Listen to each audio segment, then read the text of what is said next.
9મી જૂનના રોજ માહોલ જે એક નોન પ્રોડક્ટ આર્ટ સંસ્થા છે તે સંસ્થાના સર્જક શ્રીમતી કૌશલ જિગ્નેશ તથા એન્કર ડોક્ટર સીમાબેન સોલંકી દ્વારા ડોક્ટર સ્નેહલ હેમંત કુમાર વકીલના સાથે cyber smart with doctor Snehal વકીલનાનું આયોજન સિટીલાઇટ ખાતે કરવામાં આવ્યું હતું. ડોક્ટર સ્નેહલ વકીલના પોતે international cyber laws, data protection act, artificial ઇન્ટેલિજન્સમાં પીએચડી થયા છે તેમજ ઇન્ડિયન તથા ઇન્ટરનેશનલ લો એન્ફોર્સમેન્ટ એજન્સીઓમાં છેલ્લા 20 વર્ષથી મદદરૂપ થતા આવ્યા છે તેમજ તાલીમ પણ આપતા આવ્યા છે. તેઓએ ભારતીય તથા આંતરરાષ્ટ્રીય પોલીસ, જજીસ તથા વિવિધ લો ઇન્ફોર્મન્સ એજન્સીને તાલીમ આપેલ છે. તેઓને રાષ્ટ્રીય તથા આંતરરાષ્ટ્રીય સ્તરે ખ્યાતિ મળી છે તથા cyber laws, digital evidence, cryptocurrency, banking laws, artificial intelligence તથા ડેટા પ્રોટેક્શન એન્ડ પ્રિવસીસ બાબતે અત્યાર સુધી 5થી વધુ ઇન્ટરનેશનલ એવોર્ડ મળી ચૂક્યા છે.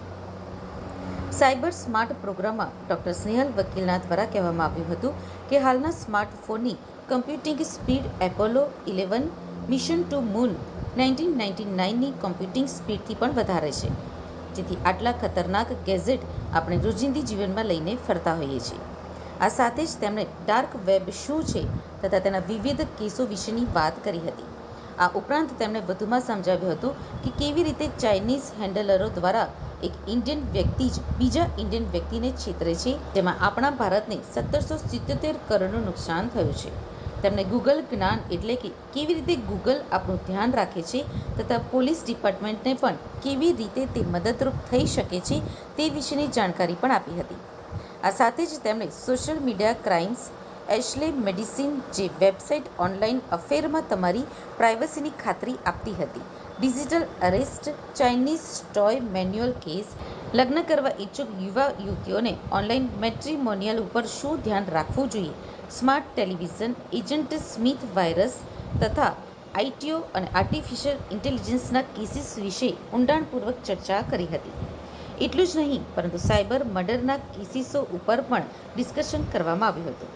આ બધાની સાથે ડોક્ટર સ્નેહલ હેમંત કુમાર વકીલના પોતે લોયર હોવાથી તેમણે ડિજિટલ એવિડન્સ તથા સેક્શન 65B સર્ટિફિકેટ તથા તેના કેસીસ વિષય ઉપર પણ લોકોને માર્ગદર્શન આપ્યું હતું. પાસવર્ડ તો નહીં લખે સ્નેહલભાઈ, મારા તો થઈ જાય તો હું કેટલા ગંદા પાસવર્ડ રાખું છું. મને એક ક્વેશ્ચન પૂછવો છે તમને. આપણે આ સેશનના એન્ડમાં એના વિશે વાત કરીશું કે તમને શું લાગે છે આ જે ઓટો ડાઉનલોડ ઓપ્શન છે, વી ઓલ આર લેઝી, સો આ જે ઓટો ડાઉનલોડ નો ઓપ્શન છે એ કેટલો ડેન્જરસ થઈ શકે? તમે વિચારજો, આપણે છેલ્લે વાત કરીશું. બરાબર? ઓટો ડાઉનલોડ શું? કઈ બી વસ્તુમાં ઓટો ડાઉનલોડ નો ઓપ્શન હોય છે. અથવા પેલી એ જે હોય કે ઓટો અપડેટ થાય તમારી, ઓટો અપડેટ નહીં, અપડેટ બી કહી શકો, but auto download be very specific કે ઓટો ડાઉનલોડ નો ઓપ્શન આપણા WhatsApp પર હશે, સોશિયલ મીડિયા સાઇટ્સ પર હશે. તો આ જે ઓટો ડાઉનલોડ છે તે કેટલો ડેન્જરસ થઈ શકે છે? તો એ આપણે પછી સામે કહેશે.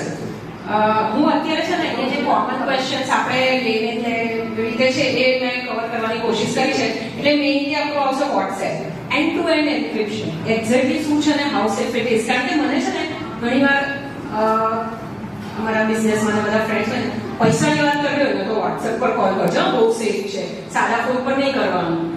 સો how is it true, how like end to end encryption શું છે ને એ લોકો લાવ્યા છે કે કેટલું સેફ છે?